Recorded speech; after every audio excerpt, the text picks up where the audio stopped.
Daniel Harper had spent 20 years of his life working himself to the bone in the city. Long nights, double shifts, and weekends sacrificed to earn a dream that most people laughed at.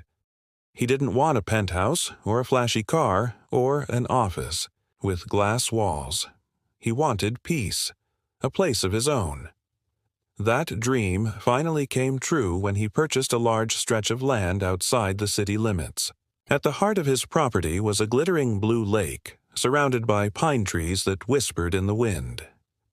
The lake was fed and controlled by an old but sturdy stone dam at its far end, and Daniel's deed gave him full ownership of both the water and the structure. Most people would have seen the dam as a relic, but Daniel saw something more: security. On his first week, he built himself a wooden bridge from the shoreline to a small island in the center of the lake. Every plank was hammered by his hand, every nail driven with care. The bridge wasn't just wood, it was his sanctuary. From that island, he could fish, read, or simply sit and watch the sunrise. For the first time in decades, Daniel felt at peace. But peace never lasts when prideful people smell control. Not far from Daniel's home, a group of wealthy developers had built a luxury lakeside resort. Complete with docks, paddle boats, and million-dollar homes, the resort was run by an HOA, the Homeowners Association. And like most HOAs, they believed themselves to be kings and queens of the land. Within weeks of Daniel moving in, they arrived. Marjorie, the HOA president, stepped onto his deck one morning, clipboard in hand and sunglasses perched on her nose, like she was inspecting a servant. "That bridge," she said sharply, pointing toward the lake. "It doesn't comply with community standards. You'll need to have it removed." Daniel put down his coffee mug and studied her for a long moment. "Community standards? This is my property. The bridge stays." Marjorie smiled, the kind of smile that dripped with poison. "Everything around this lake is part of the HOA's visual harmony. We'll be issuing fines until you comply."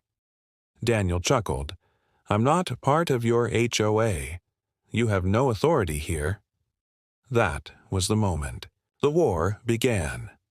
The letters started first, bright yellow envelopes demanding payment for violations. Daniel ignored them. Then came the threats. Legal notices slipped under his door, neighbors whispering about how he was ruining the view. Daniel ignored those too, but the HOA wasn't used to being ignored.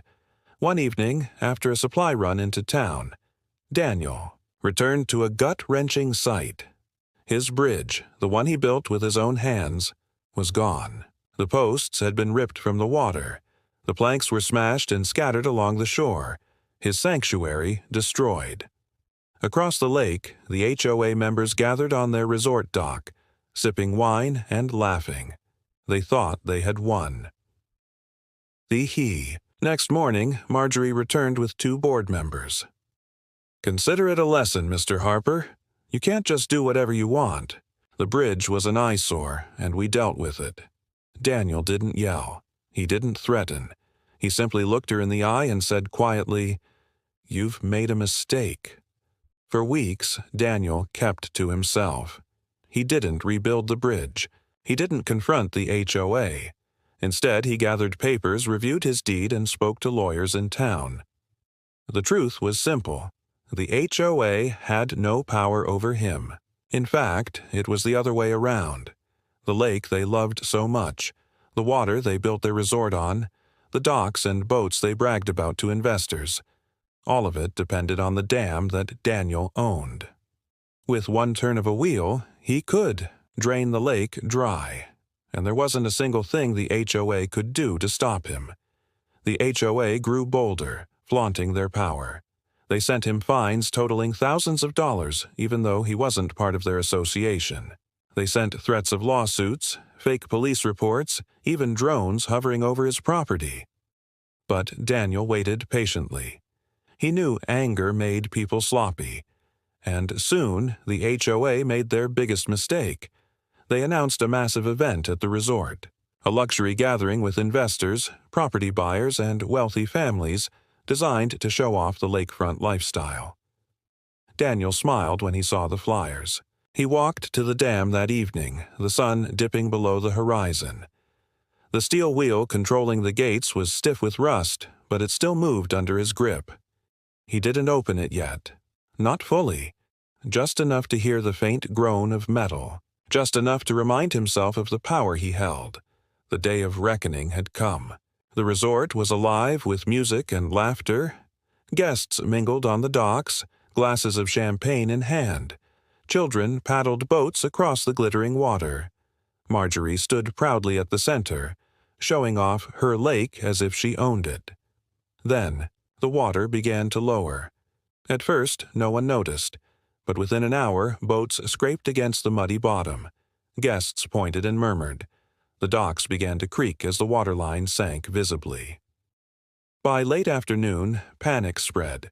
The lake receded like a plug had been pulled from a bathtub, because, in a sense, it had. Daniel stood by the dam, hands steady on the wheel as he cranked it open further. The roar of rushing water thundered through the gates, flooding downstream, into the old channels. By nightfall, the resort's priceless lakefront property sat on cracked mud. Boats lay on their sides. Docks collapsed into the dirt. Fish flopped helplessly in puddles. The $4 million resort had been reduced to a wasteland in less than a day. The HOA stormed to Daniel's property, shouting, threatening, demanding. Marjorie screamed until her voice cracked. "You've destroyed everything.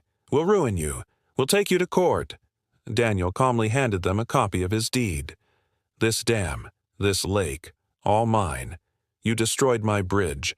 I drained your lake. We're even." The board tried everything. Lawsuits, media slander, even begging the county for help. But the law was on Daniel's side. He hadn't broken a single rule. He hadn't trespassed. He hadn't vandalized. He simply exercised the rights they had been too arrogant to research. Investors pulled out. Property values plummeted. Within months, the HOA was bankrupt, the resort abandoned. Daniel rebuilt his bridge. Stronger, wider, more beautiful than before.